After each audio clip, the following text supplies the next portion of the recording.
শ্রীলঙ্কা, পাকিস্তান এবং নেদারল্যান্ডসের বিপক্ষে টানা সিরিজ জয়। 1 মাসের জন্য পাওয়ার হিটিং কোচের আগমনে ব্যাটিংয়ে উন্নতির গ্রাফ। টি-20 ফরম্যাটে এক প্রকার সুসময় পার করছে বাংলাদেশ ক্রিকেট দল। এশিয়া কাপের আগে নিজেদের আত্মবিশ্বাসের পালে নিশ্চিতভাবেই বাড়তি হাওয়া যোগাবে সাম্প্রতিক এই পারফরমেন্স। বিগত 3 সিরিজে বেশ কিছুটা পরীক্ষা নিরীক্ষা শেষে অনেকটাই সাবলীল বাংলাদেশ দল। পরিসংখ্যান বলছে দেশের টি-20 ইতিহাসের অন্যতম সেরা দলটাকেই এবারের এশিয়া কাপের আগে পাচ্ছেন কোচ ফিল সিমন্স। দলে একাধিক হার্ড হিটার এবং ফিনিশার। পেস বিভাগে তাসকিন আহমেদ এবং মুস্তাফিজুর রহমানের আছে বৈশ্বিক ক্রিকেটে একাধিক রেকর্ড।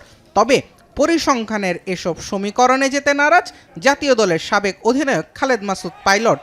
তার মতে তারুণ্য নির্ভর এই দলের পক্ষেই সম্ভব এশিয়া কাপের ফাইনাল পর্যন্ত যাওয়া। অনেকেই বলছেন যে ফাইনালে যেতে পারবে কিনা। আমি মনে করি যে টি-20 ফরম্যাট, এই ফরম্যাটে যে কোনো দল ফাইনাল খেলতে পারে, এমনকি আফগানিস্তানও ফাইনাল খেলতে পারে। ইন এভার নো, বিকজ ওই দিন স্পেসিফিক ওই দিনটাতে আপনি ভালো খেলছেন কিনা সেটার উপরে বেস করে আমি মনে করি যে সহজ না জব, কিন্তু আবার অসম্ভবও কিছু না। অবশ্য জাতীয় দলের সাবেক ক্রিকেটারের চোখে এশিয়া কাপের ভালো ফলাফলই মুখ্য নয়। দল হিসেবে বাংলাদেশের বৈশ্বিক ক্রিকেটে অবস্থান তৈরি করে নেওয়াটাকেই সিমন্স শিষ্যদের জন্য বড় চ্যালেঞ্জ হিসেবে দেখছেন খালেদ মাসুদ। ইন্ডিয়ার মতো দল হতে পারেন নাই, অস্ট্রেলিয়ার মতো দল হতে পারেন নাই, ইংল্যান্ডের মতো হতে পারেন নাই।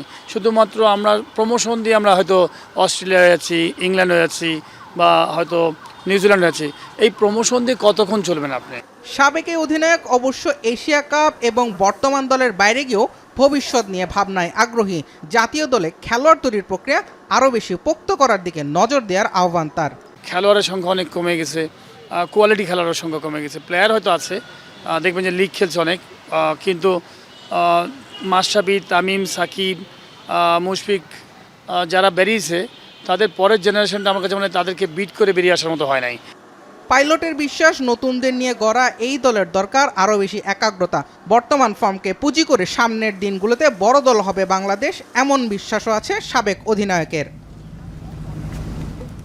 জুবায়ের আহমেদ, এখন, ঢাকা।